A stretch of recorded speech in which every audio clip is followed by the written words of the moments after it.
Hello friends, అందరూ బాగున్నారా? నేనైతే చాలా బాగున్నానండి. మీరు కూడా బాగుండాలని మనస్ఫూర్తిగా దేవుణ్ణి కోరుకుంటున్నాను. ఈరోజైతే మీకు పెళ్ళిళ్ళలో అలాగే పులిహారకు తయారు చేసే ఆలు ఫ్రై రెసిపీ చూపిస్తాను. పచ్చిమిర్చి వేస్తారండి. కావాల్సిన పదార్థాలు వచ్చేసి నేను పావు కిలో తీసుకున్నానండి ఆలు. మీరు కూడా ఒక పావు కిలో తీసుకోండి. ఇంకా కావాల్సిన పదార్థాలు వచ్చేసి కట్ చేసిన ఉల్లిగడ్డలు, అలాగే పచ్చిమిర్చి అండి. నేనైతే డోలా మిర్చి అని ఇక్కడ సిక్కింలో మాత్రమే దొరుకుతుంది. ఇది అయితే చాలా కారం ఉంటుంది. అందుకనే నేను ఒకటే తీసుకున్నాను. కా నీ మీకు మీరు మాత్రం పచ్చిమిర్చి తీసుకోండి. పచ్చిమిర్చి ఎన్ని కావాలో అన్ని తీసుకోండి. పిల్లలకైతే కొద్దిగా తక్కువ వేయండి. పెద్దవాళ్ళకైతే బాగా వేసుకోండి. ఇది ఒక్కటే చాలా మంట ఉంటుంది. ఇప్పుడైతే స్టవ్ వెలిగించి స్టవ్ మీద గిన్నె పెట్టుకొని గిన్నెలో ఆయిల్ వేసి చూడండి, నేనైతే ఇక్కడ ఆవాల నూనె వాడుతున్నాను. మీరైతే రిఫైండ్ అయినా వాడుకోండి. ఆవాల నూనె హెల్త్‌కి చాలా మంచిది. జుట్టుకి, హెయిర్ ఫాల్‌కి పనిచేస్తుంది.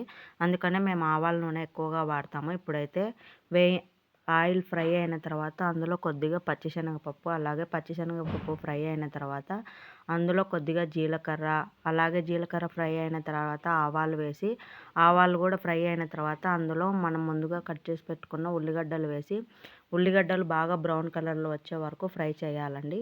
ఫ్రై చేసిన తర్వాత అందులో పచ్చిమిర్చి వేసి ఫ్రై చేసుకోవాలి. పచ్చిమిర్చి ఫ్రై చేసిన తర్వాత అందులో కొద్దిగా పసుపు వేసి, పసుపు కూడా బాగా వేయించిన తర్వాత అందులో మనం ముందుగా కట్ చేసి ఉడకబెట్టుకున్న ఆలుని వేసి బాగా ఫ్రై చేయాలండి. నూనె పైకి వచ్చే వరకు ఫ్రై చేస్తూనే ఉండండి. ఒక 10 మినిట్స్ బాగా ఫ్రై చేయండి. ఆయిల్ పైకి వస్తుంది యెల్లో కలర్లో. అప్పుడు రెసిపీ తయారైనట్టండి.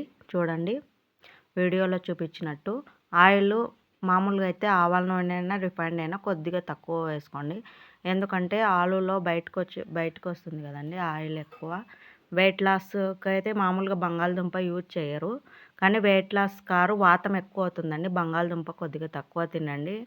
ఎవరికైనా నచ్చకపోతే, లేకపోతే అలర్జీ ఉన్న, కాళ్ళ నొప్పులు ఉన్నా మీరు దీనిని మామూలుగా ఆలు తినకపోవడమే మంచిదండి. చూడండి, తయారైపోయింది మన ఆలు ఫ్రై. ఒకవేళ మీకు ఈ రెసిపీ నచ్చితే గనక లైక్ చేసి, షేర్ చేసి, సబ్స్క్రైబ్ చేయండి. ప్లీజ్ అండి, సపోర్ట్ చేయండి. కొత్తగా ఛానల్ చేస్తున్నాను. ఒకవేళ మీకు ఏదైనా రెసిపీ కావాలంటే ఖచ్చితంగా నాకు కామెంట్ చేయండి. నేను ఆ రెసిపీ మీకు చేసి చూపిస్తాను. ఓకేనా ఫ్రెండ్స్? Okay, bye friends.